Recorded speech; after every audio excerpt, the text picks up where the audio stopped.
If you are trying to reset your Monopoly Go account, in today's video, I'm going to show you how you can do it.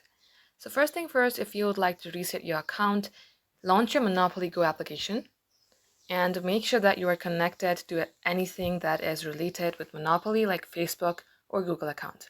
I recommend you connect your Monopoly account with your Facebook account. If you would like to reset it, you have to launch your settings app, scroll all the way below and tap onto apps. Here simply type in Monopoly Go and then tap storage. Simply clear the data. As you do so, the Monopoly will ask you to re-log into your Monopoly account, so tap delete. Wait for this to load and then launch your Monopoly Go application. As you clear the data, it will be like you have just installed Monopoly Go onto your device for the first time. Now wait for this to load. Select your age, tap on I agree, and now it says play with friends. Here it will give you an ability to simply connect your Facebook account, tap onto it, and simply connect a new account or your old account if you would like. Just like so, this is how easy it is.